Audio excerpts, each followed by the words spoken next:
Marijuana is big business. Between legalized recreational and medical use, states all over the country are joining the so-called green rush. Florida lawmakers are trying hard to contain the industry's growth, but as 10 News reporter Phil Buck points out, the momentum behind the marijuana movement may have blown that issue out of their control.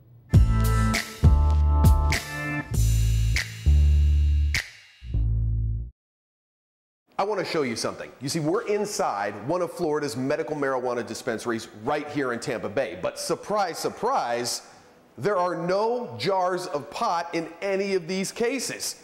And that's even though 70% of voters approved the medical marijuana initiative back in the election. So how exactly did we get here? And more importantly, where is all of this headed?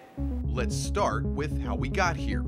In November, Florida voters overwhelmingly approved a constitutional amendment to legalize medical marijuana. But when it came to legislators putting that into practice, they deliberately kept the smoking of medical weed illegal. Our legislature does not care about the will of the people. They do not think they will be voted out. And from my perspective, they basically, spat on us and stuck their nose at us and said, we don't care what you voted on. I don't think that anyone can expect a state legislature to just jump in and know everything about an issue.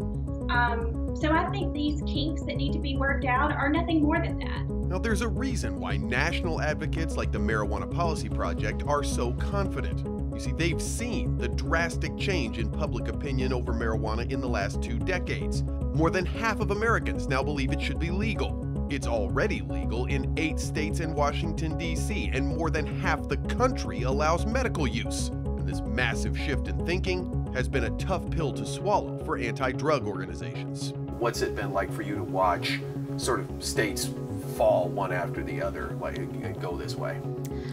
It's hard. There are a lot of states that are kind of ignoring our federal law, ignoring our international drug treaties, bypassing the FDA system, and that does make it very hard.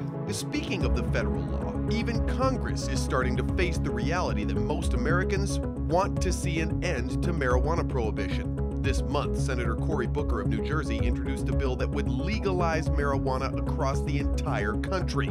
Meanwhile, advocates in Florida aren't waiting for the feds. The Regulate Florida campaign is already collecting signatures to put fully legal adult use on the ballot here in 2018.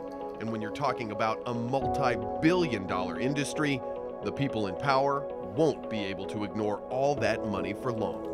There has to be a way for people to figure out how to make money off of this. The right people, the most influential people, to figure out how to make money off of this before we were going to see any kind of real legislation on the federal level.